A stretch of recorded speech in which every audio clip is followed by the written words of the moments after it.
বিসমিল্লাহির রহমানির রহিম। আমরা যে অধ্যায়টা করব এটা হচ্ছে আমরা করব হচ্ছে 2.1 আমার সমস্যা আমরা যেটা পেলাম সেটা হচ্ছে 19 নাম্বারটা পারেনি, তোমরা পারোনি। যেহেতু 19 নাম্বারটা পারোনি আমি ওটা বুঝিয়ে দিব। 19 নাম্বারে যেটা বলছে, 19 নাম্বারে বলছে একজন ফল ব্যবসায়ী যশোর থেকে, অর্থাৎ উনি দুই জায়গা থেকে ফল কিনছিল। একটা হচ্ছে যশোর থেকে কিনছিল কিছু সংখ্যক ফল, আবার কিনছিল কুমিল্লা থেকে। দুইটা জায়গা থেকে। এই অঙ্কটা হচ্ছে অনুশীলনীর 3 নাম্বার অঙ্কের মতো। যশোর থেকে কিছু ফল কিনছিল, কুষ্টিয়া থেকে কিছু ফল কিনছিল, আবার বিক্রি করছিল একটা দামে। তার মানে এখানে 3টা ঘটনা ঘটছে।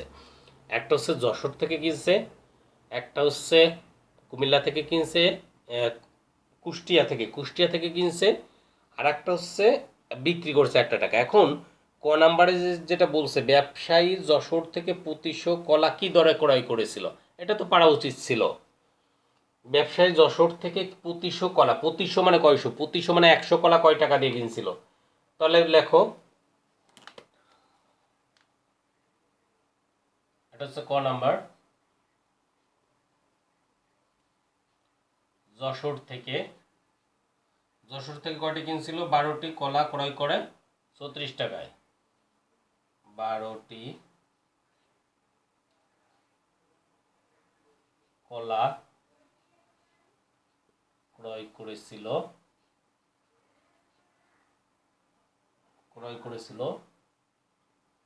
34 টাকায়, লিখবা 34 টাকায়। তাহলে একটি কলা ক্রয় করেছিল কত? 34/12। অতএব 100টি কলা ক্রয় করেছিল কত? 34 গুণ 100/12, 3 × 34, তাহলে 3 × 10 = 30। তাহলে 100টি কলার ক্রয় মূল্য কত ছিল? 300 টাকা। এটা গেল। এরপরে বলছে বিক্রয় কর্মী সবগুলো কলার বিক্রয় করলে শতকরা কত লাভ বা ক্ষতি হতো। এটা হচ্ছে পুরো একদম বইয়ের 3 নাম্বার অঙ্কটা। বইয়ের 3 নাম্বার অঙ্কটা পুরো ফটোকপি। এখন বইয়ের 3 নাম্বার অঙ্কটা যখন আমরা করব, বইয়ের 3 নাম্বার অঙ্কটা আমরা প্রথমে একটার দাম বের করছিলাম। এখানে যেহেতু দুইটা ঘটনা ঘটছে, ক্রয় করছে দুইটা, যশোর থেকে একটা করছে,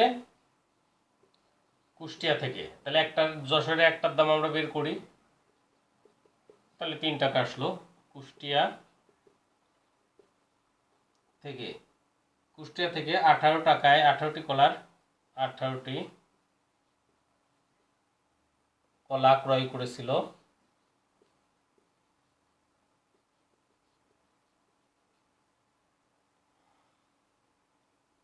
ক্রয় করেছিল কত টাকায়?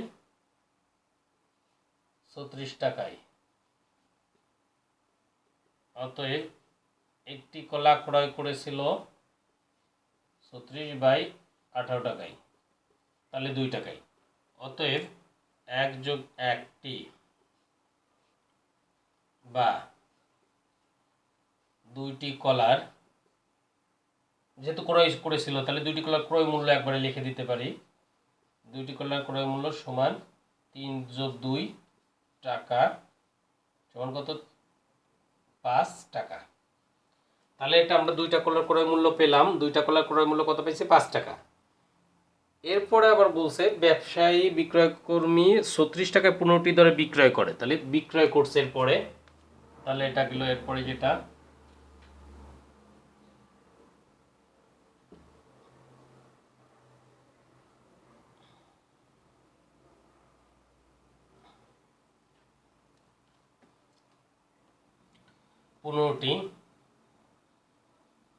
আবার 15টি কলার বিক্রয় মূল্য কত টাকা দেওয়া আছে? এখানে বিক্রয় মূল্য দেওয়া আছে 36 টাকা। তাহলে একটি কলার বিক্রয় মূল্য কত?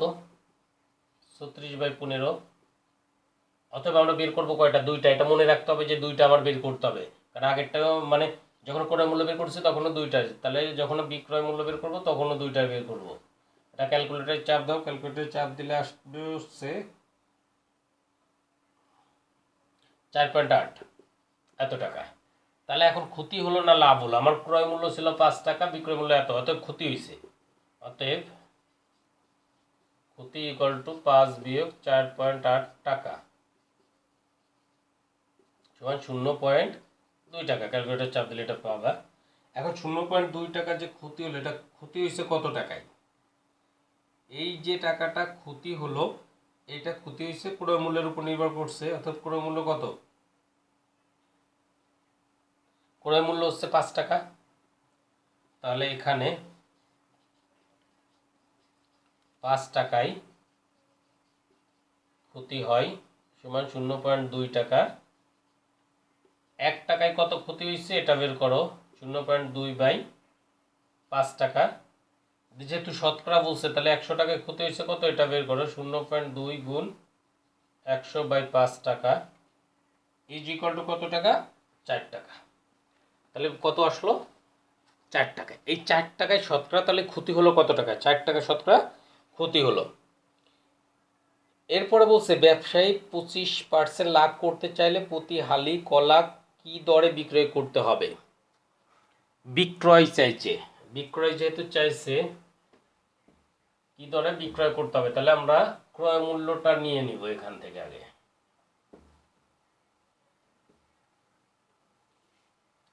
গ নাম্বারে আমরা যাব।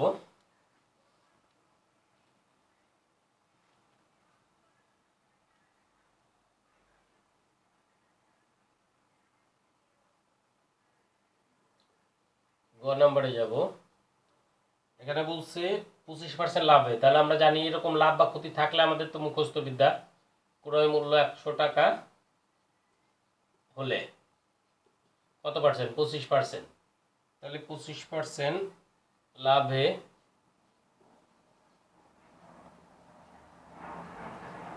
বিক্রয় মূল্য সমান 100 যোগ 25 টাকা।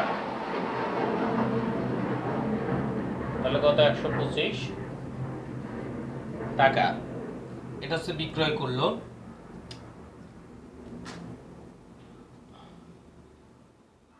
তাহলে এখানে ক্রয় মূল্য 100 টাকা হলে বিক্রয় মূল্য 125 টাকা। ক্রয় মূল্য 1 টাকা হলে বিক্রয় মূল্য 125/100 টাকা। ক্রয় মূল্য 5 টাকা হলে তাহলে বিক্রয় মূল্যটা কত হবে? 5/100। এখন এই 5টা পাইলাম কোথায়? 5টা পাইছি খ নঙে। এখানে ইচ্ছা করলে লিখে দিতে পারলে, লেখার প্রয়োজন নাই। 5 টাকা, 5 টাকায় আমরা বের করবো, কারণ আমরা জানি যে ক্রয় মূল্যটা আগে 5 টাকার ছিল। তাহলে এখানে আমরা যদি ক্যালকুলেশন করি, এখানে যেটা আসবে সেটা হচ্ছে 25/4 টাকা। এখন 25/4 টাকা যে আসলো, অতএব অর্থাৎ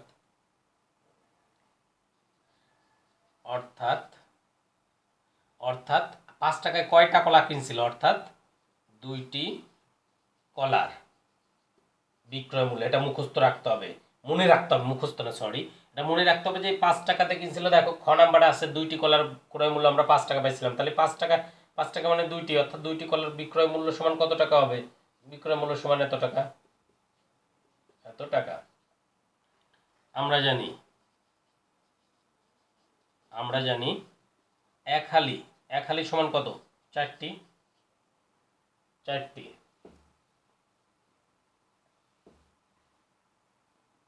অতএব 2টি কলার বিক্রয় মূল্য সমান কত? 25/4 টাকা। একটি কলার বিক্রয় মূল্য সমান 25 গুণ 2/4, সরি কম হবে, তাহলে নিচে যাবে 2, এত টাকা। অতএব 4টি কলার বিক্রয় মূল্য সমান 25 গুণ 4, 4 গুণ 2, 4 4 কেটে যায়, তাহলে 12.5 টাকা। তাহলে উত্তর কত হলো? 12.5 টাকা। ক্লিয়ার? আমার মনে হয় এখন বুঝছো, কোনো সমস্যা থাকার কথা না। তাহলে আমরা 2.1 শেষ করছি। আমি এখন 2.1 থেকে আজকে না কালকের থেকে আমরা সৃজনশীল করতে থাকবো। সৃজনশীলে এখন চলে যাব, কারণ আমার বইটা আমি প্রায় কভার করে ফেলছি অনেকটা।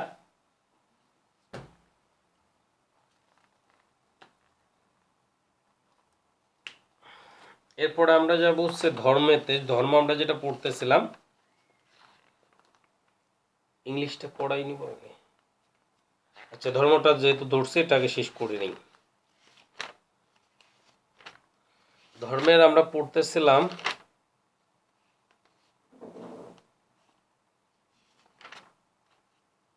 হযরত মুহাম্মদ সাল্লাল্লাহু আলাইহি ওয়াসাল্লাম প্রথম প্যারাটা পড়ছিলাম। এরপর আছে মক্কা বিজয়ের প্রেক্ষাপট বা কারণ। হুদায়বিয়ার সন্ধির মাধ্যমে কুরাইশরা মুসলমানদের স্বতন্ত্র ও শক্তিশালী জাতি হিসেবে স্বীকৃতি দেয়। সন্ধিতে 10 বছর পারস্পরিক যুদ্ধ বিগ্রহ বন্ধ থাকার কথা ছিল।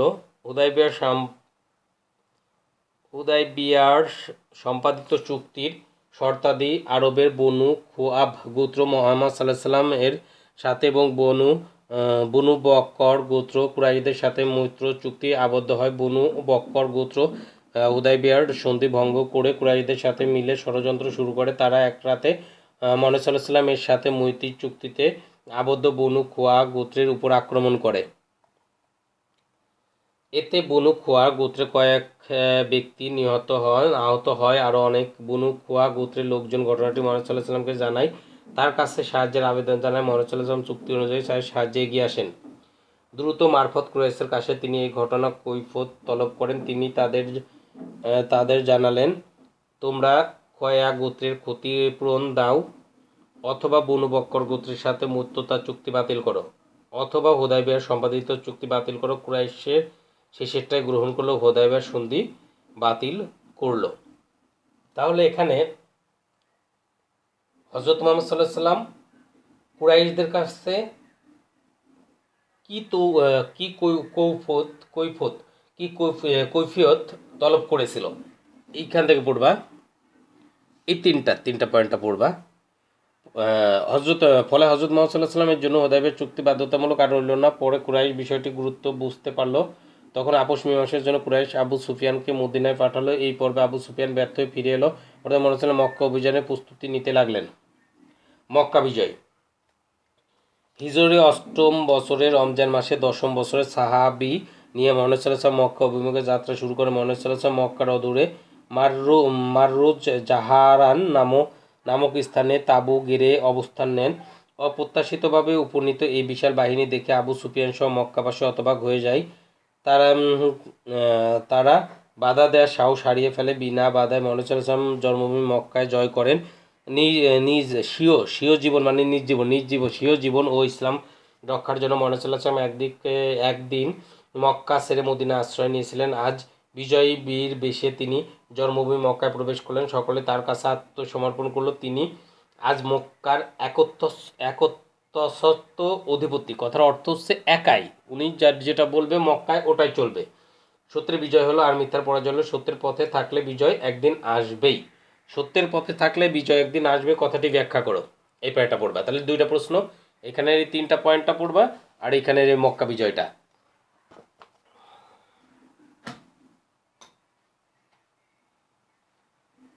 আমি ইংলিশটা তো পড়ে যাই, আমি একটু করে আগে এই তিনটা সাবজেক্ট একটু পড়াই নিই।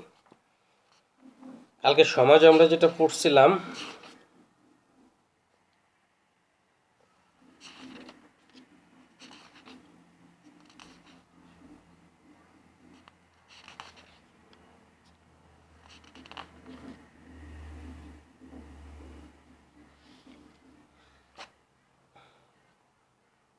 আমরা এখন পার্ট 3 পড়ব। পার্ট 3 বাংলাদেশ উপনিবেশ শক্তির বিজয়ের কারণ। এখানে দুইটা প্রশ্ন আছে, একটা হচ্ছে বিজয়ের কারণ আর একটা হচ্ছে কিভাবে শুরু হয়। উপনিবেশ শাসনকাল কিভাবে শুরু হয় ব্যাখ্যা করো। নবাব আলীবর্দী খান মৃত্যুর পর তার প্রিয় নাতি সিরাজউদ্দৌলা মাত্র 22 বছর বয়সে সিংহাসনে বসেন। এই সবাই তার সামনে একদিকে উদীয়মান ইংরেজ শক্তি ও হামলাকারী বর্গীদের সামলাতে কঠিন কাজ, পাশাপাশি বড় খালা ঘোষেটি বেগম ও সিপাহসালার মীর জাফর আলী খানের মতো ঘনিষ্ঠদের ষড়যন্ত্র মোকাবেলার কাজ। সিরাজের বিরুদ্ধে তৃতীয় আর একটি পক্ষও সক্রিয় ছিল। তৃতীয় পক্ষটা ছিল হচ্ছে বণিক গোষ্ঠী। বণিক কারা? বণিক মানে যারা ব্যবসা করতো, ব্যবসার যে গোষ্ঠীটা ছিল ওটা। অর্থনৈতিক কর্মকাণ্ডের বিস্তার ঘটার সাথে সাথে বড় ব্যবসা কেন্দ্রগুলো ক্ষমতালোভী ভারতীয় বণিক সমাজের অভ্যুদয় ঘটে। বাংলার রাজপুতনা থেকে আগর মারওয়ারি এই ক্ষমতাবান বণিক। তাহলে এই যে ব্যবসায়িক যে ক্ষমতাবান বণিক ছিল এরা কারা কারা? বাংলার রাজপুতনা থেকে আগত মারওয়াটি যারা ছিল ওরা ছিল তার ব্যবসায়ের সাথে ইংরেজ বণিকদের পক্ষে যোগ দেয়। তারা ব্যবসায়ের সাথে এবং বাংলা নবাবের বিরুদ্ধে ষড়যন্ত্র শুরু করে। এরই ফল হলো পলাশী যুদ্ধে বাংলা, বিহার, উড়িষ্যা নবাব পরাজয়, নির্মম মৃত্যু এবং ইংরেজের হাতে বাংলার পতন। এভাবে শুরু হয় বাংলার উপনিবেশিক প্রত্যক উপনিবেশ শাসনের কাল। এই কাল পর্যন্ত পড়বা একটা প্রশ্ন, অর্থাৎ বাংলায় ঔপনিবেশিক বাংলায় উপনিবেশিক শাসনের শুরু হয় কিভাবে? বাংলায় উপনিবেশিক শাসনের শুরু হয় কিভাবে? সিরাজউদ্দৌলা নবাব সিরাজউদ্দৌলা যেটা আলিবর্দী খানের অনেক ওর যে নাতি ছিল সবাই, নবাব সিরাজউদ্দৌলা ছিল সবার থেকে ছোট। সবাই চাইছিল যার যার মতো করে ওনার ছেলেদের আর কি, ঘসেটি বেগম চাইছিল ওনার ছেলেদের মানে ওনার গোষ্ঠী যারা ছিল তাদেরকে আর কি নবাব বানাতে, কিন্তু আলিবর্দী খাঁ আবার সিরাজউদ্দৌলাকে প্রচুর ভালোবাসতো, যার পরে ওনাকে নবাব বানাই। এখন সিরাজউদ্দৌলা যেটা করলো, উনি যখন 22 বছর বয়স, 22 বছর মানে একদম আমরা যারা ইন্টারে পড়ি, ইন্টার এরকম বা অনার্স ফার্স্ট ইয়ার বা সেকেন্ড ইয়ার হতে পারে, এখনো এই বয়সে একটা রাষ্ট্র চালানো বিশাল ব্যাপার ছিল।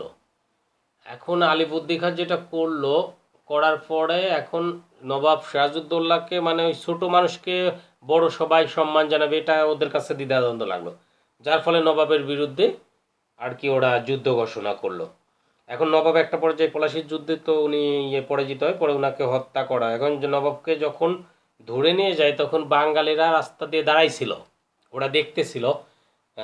এখনও পরে যখন ধরে নিয়ে যায় লর্ড ক্লাইভ ও রাজা, উনি পরে বলে যদি বাঙালিরা যারা রাস্তায় দাঁড়াইছিল ওরা যদি একটা করে ইটও আমাদের মারতো তাহলে আমাদের ক্ষমতা ছিল না নবাবকে ধরে আনার। এখন আমরা বাঙালিরা এরকমই, যে আমরা সব কিছু দেখি, নিজে করতে সাহস পাই না, যে আমরা সব কিছু তাকায় দেখতেছি কি হচ্ছে কি হচ্ছে না। যেমন এখন করোনা ভাইরাস আছে, আমরা যে কোনো জায়গায় যদি টিভি চ্যানেল আসে আমরা ওইখানে যে দেখি যে কি হচ্ছে রে, অথবা কারো করোনা ধরা পড়ছে আমরা ওই বাড়িতে যে দেখতেছি যে কি করোনা হলে কেমনে চলে, না, কোনো প্রয়োজন নাই। আমরা সচেতন থাকবো বা আমাদের অধিকারটা আমরা আদায় করে নিব। এরপর আমরা চলে যাব বিজ্ঞানে যেটা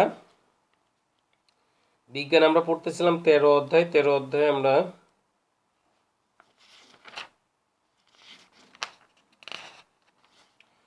কোটিনিজম পড়ছিলাম। আজকে পড়বো হচ্ছে রক্ত স্বল্পতা বা অ্যানিমিয়া। আমি একদম অল্প করে পড়া দিচ্ছি যেন তোমরা পড়াটা ভালোভাবে পারো, আর রমজানের দিন এই জন্য অল্প করে পড়া দেয়া। রক্ত স্বল্পতা বা অ্যানিমিয়া লোহা লোহিত রক্তকণিকা হিমোগ্লোবিন গঠন উপাদান। হিমোগ্লোবিনের গঠন উপাদান। শিশু ও সন্তান সম্ভাব্য মায়ের খাদ্যে লোহার ঘাটতির জন্য রক্ত স্বল্পতা দেখা যায়। সাধারণত শিশুদের পেটে কৃমি হলে রক্ত স্বল্পতা দেখা দিতে পারে। এর লক্ষণগুলো হলো দুর্বলতা বোধ, মাথা গা ঝিমঝিম করা, বুক ধরফর করা, মাথা ঘোরানো, অল্প পরিশ্রমে হাঁপানি ওঠা, ওজন হ্রাস ও খাওয়ার অরুচি দেখা দেয়। খাওয়ার অরুচি কথার অর্থ হচ্ছে খেতে ইচ্ছা না করা, কারো খেতে ইচ্ছা না করলে আমাদের পাঠাই দিও আমাদের বাসাতে। প্রতিকার: লৌহ সমৃদ্ধ শাকসবজি, ফল, মাংস, ডিমের কুসুম, যকৃৎ ও বৃক্ষ ইত্যাদি বেশি করে খাওয়া। তাহলে লৌহ সমৃদ্ধ শাকসবজি, ফল, মাংস, ডিমের কুসুম। এখন আমরা অনেকে আছি প্রায় 50% হবো যে ডিমের সাদা অংশটা খায় আর কুসুমটা অন্যকে দিয়ে দিই। এখন এই ডিমের কুসুমের মধ্যে আমাদের বড় একটা পরিমাণ লৌহ আছে, যেটা আমাদের এই রক্ত স্বল্পতা যেটা এটা দূর করতে সাহায্য করে। যকৃৎ এবং বৃক্ক ইত্যাদি বেশি খাওয়া প্রয়োজন। মানে কি কি বলে এটা, মেটে, বাংলা ভাষায় বলে মেটে, কলিজা। কলিজা যেটা ওটা প্রচুর পরিমাণে খাওয়া। অনেকে কলিজা বা ডিমের কুসুম যেটা আছে এটা খেতে পছন্দ করে না, না, এটার মধ্যে অনেক পরিমাণ ভিটামিন আছে, এটা খেতে হবে। আর যারা বেশি করে চিকনা আসো তারা একটু বেশি বেশি খাবা, আর যারা মোটা আসো আমার মতো যারা চিকনা তারা বেশি খাবা, আর মোটা যারা তাদের বেশি খাওয়ার দরকার নাই। প্রয়োজনে ডাক্তারের পরামর্শ অনুযায়ী ওষুধ সেবন করা, অর্থাৎ একদম যদি খারাপ অবস্থা হয় তাহলে ডাক্তারের পরামর্শ নিতে হবে। আর এখন ডাক্তারের কাছে গেলে তোমার দেখবেও না, এই জন্য বেশি বেশি খেতে হবে, নাহলে বিপদ অসুস্থ হলে। রোগী কঠিন আকার ধারণ করলে হৃৎপিণ্ডের দ্রুত রক্ত সঞ্চালন এবং হৃদস্পন্দন বন্ধ হয়ে যায়, মৃত্যু হওয়ার সম্ভাবনা থাকে। তাহলে এই রক্ত স্বল্পতা বা অ্যানিমিয়া যেটা এটা এই পর্যন্ত পড়বা।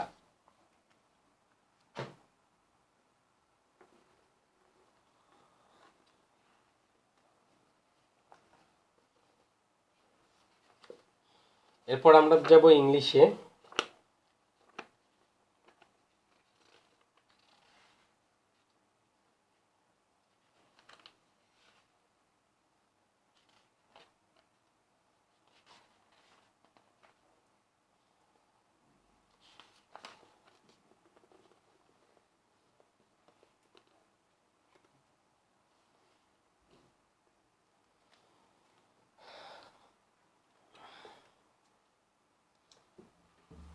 আমি ইংলিশে যেটা করবো, আমি 5টা প্রশ্ন এখানে লিখে দিব, 5টা প্রশ্ন বাসায় করতে দিব, মোট 10টা প্রশ্ন দিব। যদি কারো কোনো সমস্যা থাকে তাহলে তো আমি ওটা সলভ করবোই।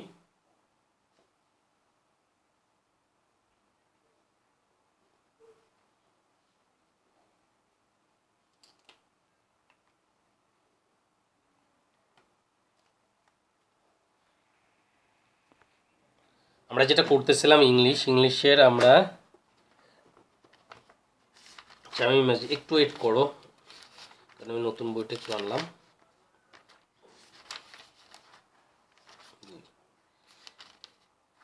আমি আগে প্রশ্নগুলো লিখে পরে উত্তরগুলো লিখি, তাহলে বেটার হবে। হ্যাঁ হ্যাঁ, মার্কার কি করলাম, এই মার্কার আছে ওখানে।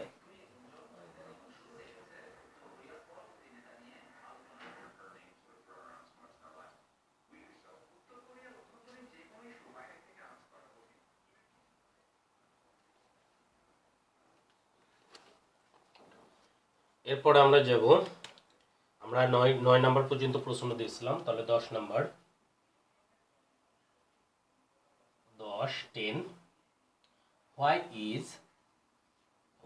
Is Shamima why is Shamima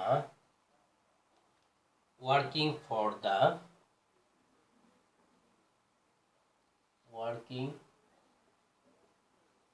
for the helpless woman. Why Shamima, কেন শামিমা অসহায় মহিলাদের নিয়ে কাজ করে। 11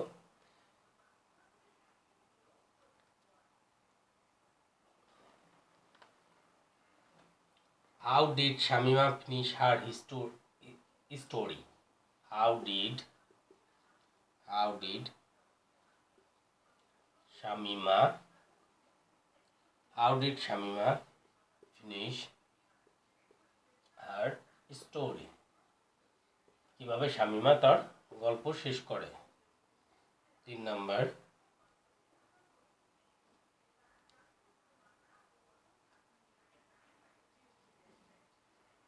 so 11, 12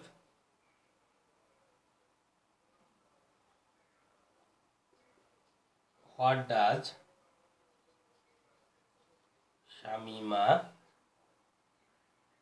Shamima want to be? Shamima কি হতে চাই।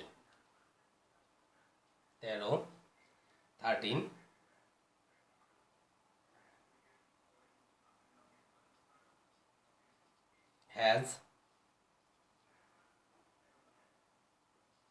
Has Shamima any dream now?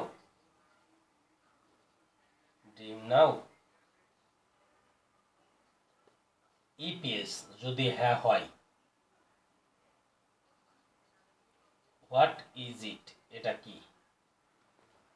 if yes, যদি হ্যাঁ হয়, এটা কি, অর্থাৎ স্বপ্নটা কি। যদি শামিমার ড্রিম থেকে থাকে তাহলে ওই স্বপ্নটা কি ছিল। এখন আমরা প্রথমে যেটা প্রশ্নটা বলছে,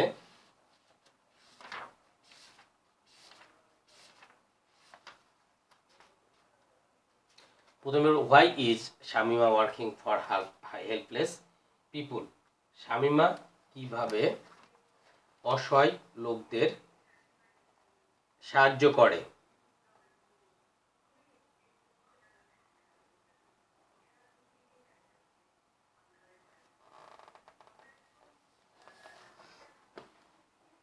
আমরা প্যাসেজে চলে যাও, প্যাসেজে যাও।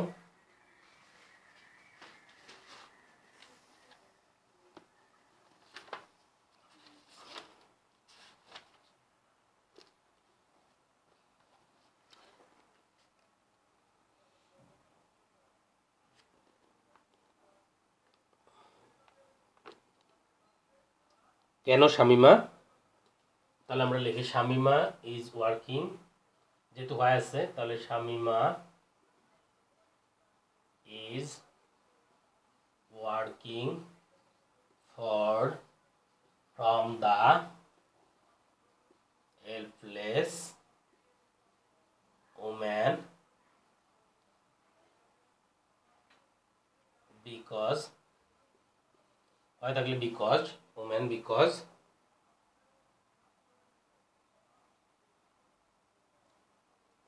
they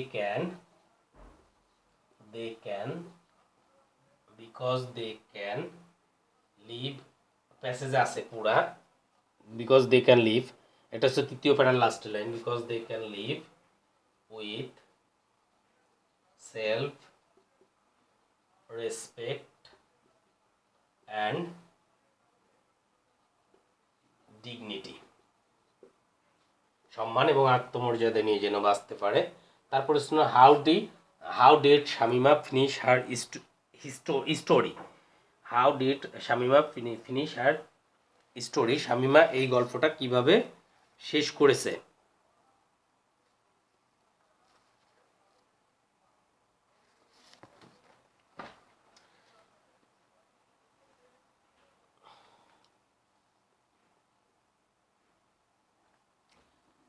She want to do is to bring a smile on the face of these women who are unfortunate.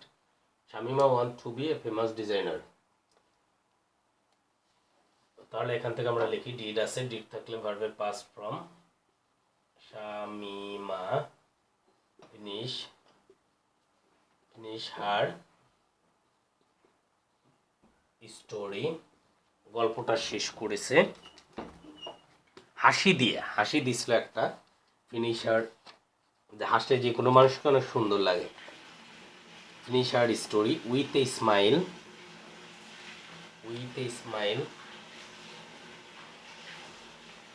with a smile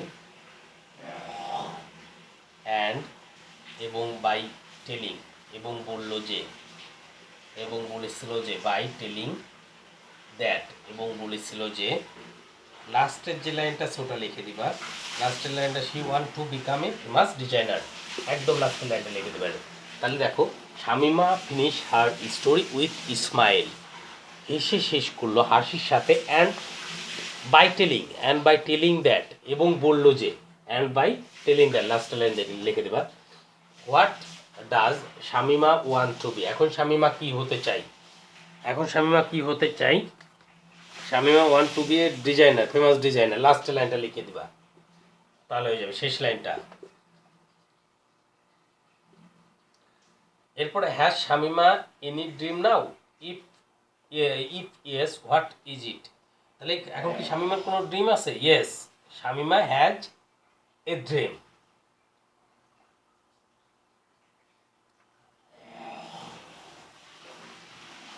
yes, Shamima has a dream now, হ্যাঁ শামিমার এখন একটা স্বপ্ন আছে। শামিমার স্বপ্নটা কি? শামিমার স্বপ্ন হচ্ছে, এটা হচ্ছে কত নাম্বার প্যারাতে আছে আমি বলে দিই। শামিমার স্বপ্নটা হচ্ছে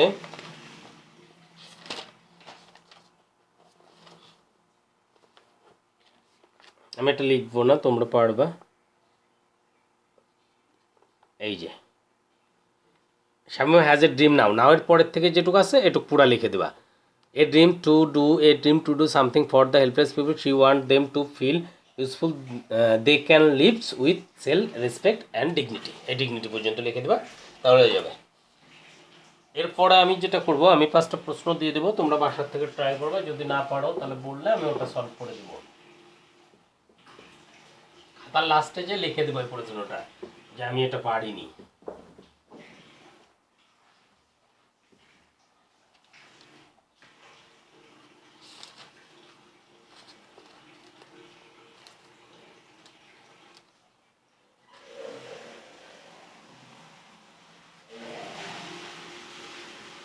নাম্বার,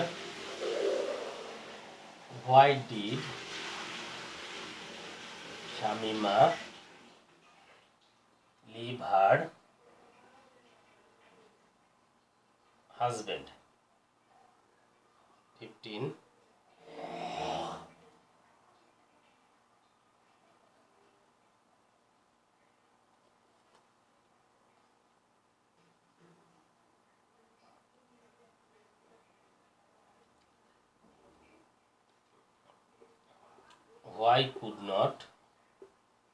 why couldn't শামিমা, কেন শামিমার husband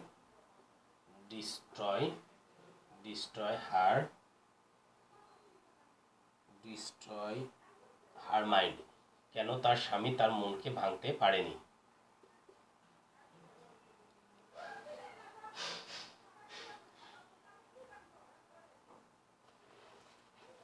How did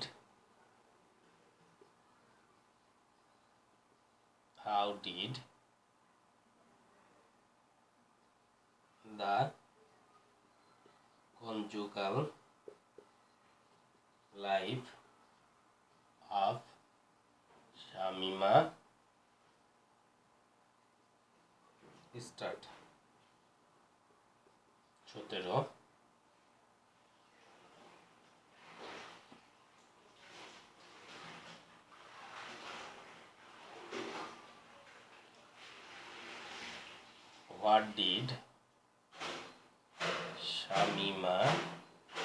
What did Shamima do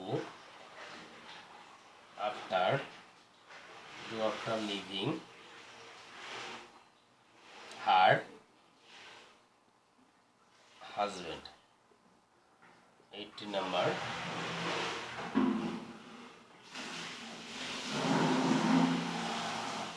How did